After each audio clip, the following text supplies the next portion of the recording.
Salam əziz müəllimlər, hər vaxtınız xeyir olsun. Bilirəm ki, bu videonu hər kəs gözləyirdi və bilirsiniz ki, artıq müsahibə mərhələsidir. Həm MİQ, həm sertifikasiya üzrə müsahibə mərhələsində icmallar təqdim etməlisiniz. Sizə 5 mövzu gəlib və bu mövzunu necə təqdim etməlisiniz, necə icmalları yaza bilərsiniz və s. Mən burada yazılmış bir icmalı, yəni öz ixtisasım üzrə olan bir icmalı sizə təqdim edəcəm və ətraflı şəkildə sizlərə necə yazmalısınız və necə danışmalısınız, 5 modeli nədir, ümumiyyətlə 3 mərhələ nədir, 7 mərhələ nədir, geniş şəkildə izah edəcəm. Və bilirəm ki, hər kəsin bununla bağlı çoxlu sualları var. Düzdür, mən indi təqdim etdiyim texnologiyada, amma bizdə başqa ixtisaslar da var. O ixtisasları da açıb sizə göstərəcəm və siz tam şəkildə başa düşəcəksiniz. Hörmətli müəllimlər, və 5 mövzunun hansını öyrənək gedək deyirsinizsə, yəni 5 mövzunun hansını öyrənməliyik ki, müsahibə mərhələsində uğurla keçək, əlbəttə ki, hamısını. Demək, biz burada nə edirik? Öncəliklə bütün 5 mövzunu əzbər şəkildə bilməlisiniz. Ən azından 3-ünü tam şəkildə bilməlisiniz. Yerdə qalan ikisinin standartını, motivasiyasını, mövzunun təlim nəticələri mütləq şəkildə bilməlisiniz ki, siz həmən ekspertlər cavab verəndə, yəni sizə sual verəndə cavablandıra biləsiniz. Bəzən olur ki, deyirlər ki, mən ancaq bu mövzunu təqdim edəcəm. Orada sizə deyə bilərlər ki, məsəl üçün ikinci mövzunu təqdim edin, üçüncü mövzunu təqdim edin və bir də ikinci mövzunu, üçüncü mövzunu, dördüncü, beşinci, birinci mövzunun hansı məzmun xəttinə aid olduğunu mütləq şəkildə bilməlisiniz. Yəni bunu bilməlisiniz ki, hansına aiddir. Məsəl üçün oduncan və metal məlumatların bəzədilməsi var ki, 6-cı sinifdə biz bunu bilirik ki, emal texnologiyasına aiddir və mən bilirəm ki, bu bizim birinci məzmun xəttimizdir və standartımızda elə birdən başlayıbdır. Ona görə biz nə edirik? Biz necə təqdim edəcəyik və nələrə fikir verməliyik, hamısı haqqında danışacağam. Və qeyd edim ki, əgər icmalları yazmaqda çətinlik çəkirsinizsə və peşəkar müəllimlər tərəfindən yazılmasını istəyirsinizsə, 050 566 0061 nömrəsinə əlaqə saxlayıb həm sertifikasiya, həm MİQ üzrə icmallarınızı yazdıra bilərsiniz. Peşəkar müəllimlər tərəfindən konstruktiv rəy ilə bir yerdə. Sonda rəy haqqında da danışacağam. Hörmətli müəllimlər, bu dövlətin verdiyi bizə nədir mövzudur? 6-cı sinif bunu bizə veriblər. Və biz burada standart müəyyənləşdiririk. Bunu metodik vəsaitdə standartlar qeyd olunur. Və yaxud da ki, 1 ilə başlayan standart, dövlət tərəfindən verilmiş standart düz hesab olunur. Yəni, 1 ilə başlayan nədir? Bir emal texnologiyası, yəni 1 ilə başlayır. Və bizim feillərimiz də statik feil olmamalıdır. Yəni, dinamik olmalıdır. Məsələn, görürsünüzmü, məlumatın hazırlama və bəzədilmə texnologiyasını izah edir və müəyyənləşdirir və yerinə yetirir. Bu nədir? Bizim mövzumuza uyğun şəkildə hazırlanmış standartı dövlət tərəfindən. Siz icmalınızı 5Y modelində də hazırlaya bilərsiniz ki, mən burada 5Y modelində hazırlamışam. 7 mərhələdə də hazırlaya bilərsiniz, 3 mərhələdə də hazırlaya bilərsiniz. 7 və 3 mərhələ eyni mənanı kəsb edir. Sadəcə orada 4-cü verilmiş 2-ci, 3-cü, 4-cü, 5-ci mərhələni bir yerə yığıblar, dərsin gedişatı kimi yazıblar. 7 mərhələ isə bildiyimiz motivasiya, demək bizim orada hansı ki tədqiqat sualı sayılmır, tədqiqatın aparılması, məlumat mübadiləsi, müzakirəsi, nəticə ümumiləşdirmə, yaradıcı tətbiq etmə və sonda qiymətləndirmə, refleksiya. Yəni bunlar 7 mərhələnin içərisindədir. Elə məhz 5Y modeldə 7 mərhələdən danışır, elə 3 mərhələdir. Sadəcə yenilənmiş layihə üzrə 5Y modeli deyirlər. Hörmətli müəllimlər, siz bu icmalı necə təqdim edəcəksiniz? Siz öncəliklə bütün icmalları əzbər bilməlisiniz. Biganə yanaşmayın, MİQ-çilər, sertifikasiya müəllimləri. Allah eləməsin kəsilərsinizsə, demək, sizin bu mövzuları tam şəkildə mənimsəməməyiniz sizin orada balınızdan kəsilmə kimi ola bilər. Baxın, birinci deyirsiniz ki, mənim mövzum oduncağın və metalın bəzədilməsidir. 6-cı sinifi əhatə edir. Standartların bunlardır və standartlar üzrə belə deyək də verilmiş standartları, məlumatın hazırlama və bəzədilmə texnologiyasını izah edir. Məlumatın hazırlanmasını və bəzədilməsində müvafiq iş ardıcılığını müəyyənləşdirir və yerinə yetirir. Və bildirirsiniz ki, burada standart dövlət tərəfindən verilir və alt standartın budur. Alt standartı reallaşdırmalısınız. Sizə sual verə bilərlər ki, sizin iş üsullarınız, iş formalarınız, ümumiyyətlə seçdiyiniz məqamlar nə ilə bağlıdır? Deyirsiniz ki, əlbəttə ki, standartlar, alt standartlar bizim, daha doğrusu iş üsulları bizim alt standartı ilə əlaqəlidir. Və siz bunu təqdim etdikdən sonra düşürsünüz, burada necə təqdim edirsiniz? Bildirirsiniz ki, dərsi keçərkən standartlar var ki, o standartları reallaşdırmaq lazımdır. 1-3-1, 1-3-3. Məsəl üçün, məlumatın hazırlama və bəzədilmə texnologiyasını izah edir. Məlumatın hazırlaması və bəzədilməsinə müvafiq iş ardıcıllığını müəyyənləşdirir və yerinə yetirir. Və sonra gəlirsiniz təlim nəticəsi. Təlim nəticəsi mən burada qeyd eləmişəm. Burada 2-3 təlim nəticəsi seçirik. Yəni bizim ya 2 olmalıdır, ya 3 olmalıdır. Yəni 4-5 olmamalıdır. Mən 3 dənə qeyd eləmişəm, amma bəzən 4-5 dənə qeyd edirik və üstündə yazırıq ki, burada 2-3 seçirik. Yəni müəllimə hansı rahatsa. Oduncağın və metal məlumatların bəzədilməsi üsullarını izah edir. Oduncaq və metal məlumatların bəzədilmə üsullarını fərqləndirir. Hansı ki, Bloom taksonomiyasının fellərindən istifadə etmişik.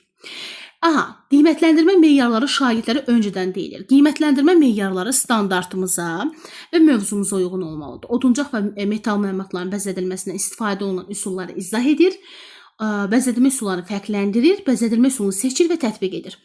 Yəni, mənim seçdiyim qiymətləndirmə meyarı mənim bu yuxarıdakı standartlarımı reallaşdırmalıdır. Və burada mən deyirəm ki, bir müəllim olaraq təlim nəticəsini şagirdlərə öncədən bildirmək lazımdır.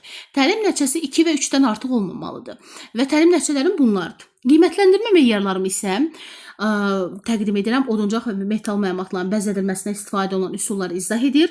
Oduncaq və metal məlumatları tətbiq edilən bəzədilmə üsullarını fərqləndirir və digərlər. Sonra bildirirsiniz ki, inteqrasiya iş üsulları alt standarta uyğun seçilir. Mən burada fənlərarası inteqrasiyadan istifadə etmişəm. Təsvir incəsənət, fizika və riyaziyyatdan istifadə edərək iş forması kollektiv və qrup deyə bilərsiniz, ya da birini deyə bilərsiniz. Biz indi ikisini qeyd eləmişik ki, sizə hansı uyğundursa deyəsiniz. Demək, sonra iş üsulu, beyin həmləsi, BİBÖ, müzakirə və 4M1KH hansı iş üsulunu bilirsinizsə, yaxşı bilirsinizsə seçin. Biz daha çox iş üsullarını, yəni belə deyək ki, icmaları yazarkən müəllimlərə uyğun iş üsulları seçirik ki, onların ən çox bildiyi iş üsulları olsun ki, birdən sual verərlər. Və sonra deyirsiniz ki, resurslar. Oduncaq və metal məlumatların nümunələr, bəzədilmiş şəkillər, naxış nümunələri, bəzək alətlərinin təsvirləri, iş vərəqləri, təqdimat və s. Və ondan sonra isə başlayırsınız dərsin gedişatını 5Y modeli üzrə. Dərsin gedişatı deyirsiniz və yaxud da deyirsiniz ki, dərsin artıq qurulması və dərsin başlanması ilk mərhələ motivasiyadır. Baxın, 5Y modeli olaraq qurmuşam. Siz istəsəniz 5Y ilə təqdim edin, istəsəniz 3 mərhələ. Yəni, motivasiya, dərsin gedişatı ki, burada olan 2-ci, 3-cü, 4-cü mərhələdə məsələn, dərsin gedişatıdır hansı ki. Və bir də qiymətləndirmə. Yəni, bu da elə 5Y modeli haqqında danışır. 3 mərhələdə, 7 mərhələdə 5Y modeli də eyni mənanı daşıyır. Və siz bildirirsiniz ki, maraq oyatma 50% təşkil etdiyi üçün, dərsin 50%-ni təşkil etdiyi üçün biz motivasiya mərhələsini düzgün şəkildə qurmalıyıq. Müəllim şagirdlərə bir sadə, digər müxtəlif naxışlarla bəzədilmiş oduncaq və metal məlumatların şəkillərini göstərir. Eyni naxış oduncaq və metal məlumatın üzərində eyni üsulla tətbiq etmək olarmı sualını verir. Və şagirdlərin fikirlərini dinləyir. Çünki mən yuxarıda beyin həmləsi üsulundan istifadə etmişdim. Və burada şagirdlərə əlavə suallar verir. Motivasiya mərhələsi 5-7 dəqiqə ərzində maraqlı şəkildə aparılmalıdır ki, dərsin 50%-ni motivasiya təşkil edir. Və burada suallar verildikdən sonra biz şagirdləri araşdırmaya aparırıq. Yəni, şagirdlər araşdırma edirlər. Şagirdləri qruplara bölürük. 1-ci qrup, 2-ci qrup, 3-cü qrup, 4-cü qrup. Bu mənim yazdığım icmaldır. Və digər ixtisaslar üzrə yazırıq. Bu mənim yazdığım icmaldır. Siz burada müəyyən dəyişikliklər edə bilərsiniz. Amma standartdır, amma dərsin gedişat prosesini dəyişə bilməzsiniz. Və deyir ki, qruplara müxtəlif məlumatların şəkilləri və məlumat kartları təqdim olunur. Şagirdlər məlumatları araşdırır, onların hansı materiallardan hazırlandığını, hansı üsulla bəzədildiyini müəyyənləşdirir. Oxşar və fərqli cəhətlərini qeyd edir. Bu araşdırmadır. Araşdırmadan sonra nə gəlir? İzah etmə. Yəni, hamısı E hərfindən başlayır. İzah etmə mərhələsi isə qruplar araşdırmalarının nəticələrini təqdim edirlər. Müəllim cavabları ümumiləşdirir və oduncaq və metal məlumatların bəzədilməsi materialını xüsusiyyətinə uyğun üsul və vasitələrin seçilməsinin vacibliyini izah edir. Və oduncaq məlumatlarında oyma, yandırma, rəngləmə, naxışlama və digər uyğun bəzədilmə üsullarından istifadə edilə bilər. Və başlayır burada nə etməyə? Danışmağa. Hansı ki, izah edir axı, araşdırdığı məlumatları izah etməli və onlarda ümumiləşdirmə bacarıqları da formalaşmalıdır.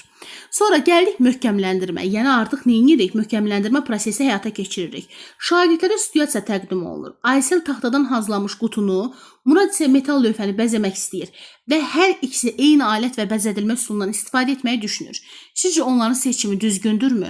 Fikirlərinizi əsaslandırın və başlayıram şagirdlərə möhkəmləndirmə aparmağa ki, görüm həqiqətən öyrəndiklərini yerinə yetirə bilirlərmi yoxsa yox. Və burada artıq sonda gəlirik qiymətləndirmə mərhələsinə. Hər bir yerdə qiymətləndirmə refleksi sondadır. Və qiymətləndirmə orta hissələrdə də aparıla bilər, konstruktiv rəy verilə bilər, amma qiymətləndirmə sonda aparılır ki, refleks edir ki, şagird mən nə bildim, nə öyrəndim. Qiymətləndirmə mərhələsində oduncaq məlumatın bəzədilməsi hansı üsullardan istifadə olunur? Oduncaq və metal məlumatın bəzədilməsi üsullarını müqayisə edin və s. Yəni şagird qiymətləndirir özünü ki, mən nə öyrəndim, nə bilirəm. Və refleksiya. Bugün öyrəndim ki, ... Yəni cümlə kökləri tamamlayıram. Mənə maraqlı gəldi ki, ... şagird tamamlayacaq. Oduncaq və metal məlumatlarını bəzədərkən diqqət edəcəyim ki, ... Artıq şagird burada nə edir? Bunu tamamlayacaq. Bax, 5Y modeli budur. Siz bunu 7 mərhələdə də edə bilərsiniz. Motivasiya, sonra bax, motivasiya bu olacaq. Gəlin baxaq. Motivasiya bura olacaq. Tədqiqatın aparılması bura olacaq. Məlumat mübadiləsi, müzakirəsi, məhz 3-cü mərhələdə məlumatın mübadiləsi, müzakirəsi, izah etməsi, nəticə ümumiləşdirmə, sonra artıq qiymətləndirmə, refleksiya və yaradıcı tətbiq etmə olacaq. Yəni, eyni mənanı kəsb etsə də, sadəcə yeni model belədir. Sonra gəlirik sizdən nəyə? Konstruktiv rəy, inkişaf edici və istiqamətləndirici rəydir. Oduncaq və metal məlumatların bəzədilmə üsullarını düzgün fərqləndirdin və materiallara uyğun bəzədilmə üsullarını müəyyən etdin. Seçdiyin üsul nə üçün həmin materiala uyğun olduğunu daha ətraflı əsaslandırsan, cavabın daha dolğun olar. Konstruktiv rəy veririk. Baxın, artıq meyarlar üzrə şagirdlərə biz səviyyə üzrə qiymətləndirmə aparmırıq. Bizim burada zəif oxuyan, nisbətən oxuyan, orta oxuyan, yaxşı oxuyan uşaq yazmaqda məqsədimiz icmalı olan müəllimlər başa düşsün ki, birdən onlara sual versə ki, bütün şagirdlərə eyni konstruktiv rəy verərsiniz. Xeyr, potensiallarına uyğun şəkildə. Bu istiqamətləndirici rəydir. Bax, məsəl üçün, zəif oxuyan şagird, oduncaq və metal məlumatların bəzi bəzədilmə üsullarını müəyyən etdin. Bu üsulların hansı materiala uyğun olduğunu bir qədər də təkrar etsən, onlar daha düzgün fərqləndirə bilərsən. Nisbətən zəif olan şagirdlərə oduncaq və metal məlumatların bəzədilmə üsullarının bir hissəsini düzgün fərqləndirdin. Materialın xüsusiyyəti ilə bəzədilmə üsulları arasında əlaqəni daha dəqiq izah etməyə çalış. Nisbətən zəif oxuyur, amma bu zəif idi tamamilə. Orta oxuyan şagird də artıq başqadır. Və biz bilirik ki, konstruktiv rəy nədir? Şagirdləri istiqamətləndirir. Birdən sizə sual versə ki, səviyyə üzrə qiymətləndirmə aparırıqmı? Meyar üzrə. Xeyr, artıq şagirdə konstruktiv rəy veririk. Sadəcə, məsəl üçün, şagirdin oxumasına, potensialına uyğun aparılır. Birdən desə ki, zəif oxuyan şagirdi necə qiymətləndiririk? Bildirirsiniz ki, potensial səviyyələrinə uyğun konstruktiv rəy aparırıq. Və bu da formativ qiymətləndirmə olduğuna görə rəsmi deyil. Sadəcə gündəlik aparılan qiymətləndirmədir. Və hörmətli müəllimlər, burada da yaxşı oxuyan şagirdə qeyd eləmişik. Belə, yəni bu icmallarda çətin bir proses yoxdur. Təqdim edəndə də necə təqdim edəcəksiniz, ətraflı şəkildə sizlərə bildirdim. Necə danışacaqsınız, necə izah edəcəksiniz, hansı formatda deyəcəksiniz, ətraflı izah etdim. Mütləq şəkildə dinləyirsiniz, rəy bölməsində fikirlərinizi yazarsınız, hansı hissədə daha çətinlik çəkirsiniz, yenə də çalışalım növbəti izahda onu verim. MİQ imtahanına çox az qalıbdır, Allah yolunuzu açıq eləsin, inşallah hər şey ürəyinizcə olsun. Amma MİQ-çilərdən bir xahişim var ki, fərq yoxdur, məni tanıyan, mən tanıdığım, tanımadığım hər kəs məsuliyyətlə hazırlaşsın. Çünki vakansiyanı zorla, belə deyək də, tapmışıq, yerləşmişik, yəni məsuliyyətli şəkildə hazırlaşın və bunu da icmallarda mütləq şəkildə, tam şəkildə oxuyun, dəfələrlə təkrar edin və imtahana elə gedin. Bir də MİQ imtahanına çox az qalıbdır və bilirsiniz ki, artıq günlər qalıbdır. Elə müəllim var ki, ayın axırıdır, elə müəllim var ayın sentyabrın 1-i, 2-si və s.